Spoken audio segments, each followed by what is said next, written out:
ইসলামের অর্থ ও তাৎপর্য। ইসলাম মানবতার ধর্ম। ইসলাম শান্তির ধর্ম।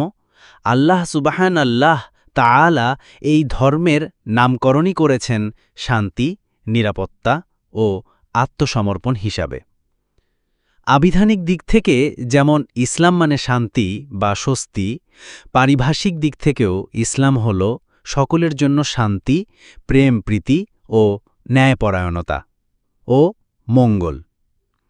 আল কোরআন ও হাদিস থেকে প্রাপ্ত মুসলিমরা মুমিনের সংখ্যা অনুযায়ী মুসলিম বা মুমিন হল শান্তির প্রতীক। ইসলামের সমুদয়ে শিক্ষা শান্তি, নীরবতা, মানবতাবোধ ও ন্যায়পরায়ণতাকে ঘিরেই আবর্তিত হয়েছে। ইসলামের তিনটি মৌলিক সোপান ইসলাম, ঈমান ও ইহসান এর অর্থ ও তাৎপর্য উপলব্ধি করলেই আমাদের নিকট সুস্পষ্টভাবে প্রতিভাত হয়ে উঠবে যে একজন মুসলিম হলেন শান্তি, নিরাপত্তা, প্রেম, প্রীতি, সহিষ্ণুতা ও সম্মান, সৌজন্যতার গুণে গুণান্বিত বিশ্ব মানবতার জন্য শান্তির বার্তাবাহক।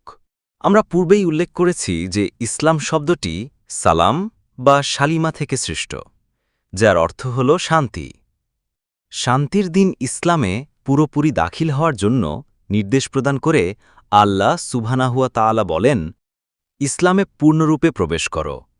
সূরা বাকারা, সূরা নাম্বার 2, আয়াত নাম্বার 208। অভিধানশাস্ত্রের ইমাম আবু মানসুর মোহাম্মদ আল আজহারি ওয়াফাত 370 হিজরি বলেন যে আরবি ভাষায় সালাম শব্দটির 4টি অর্থ আছে। এর মধ্যে এটি আল্লাহ সুবহানাহু ওয়া তাআলার পবিত্র নামসমূহের মধ্যে একটি, যা শান্তি, সৌন্দর্য ও মঙ্গলময়তার ঘোষক। তাছাড়া এটি বসন্তময় ও ছায়াঘন একটি গাছের নাম, যা সকল অনিষ্টতা, শুকিয়ে যাওয়া বা ঝরে পড়া থেকে মুক্ত। আবিধানিক অর্থে শব্দটি হল মানুষের জন্য একটি দোয়া, যার ফলে সে ধর্মপ্রাণ, সম্পত্তি ও সকল প্রকার বিপদাপদ থেকে রক্ষা পায়। আজহারি আহাজিবুল লুগাত খণ্ড নম্বর 4 পৃষ্ঠা নম্বর 292।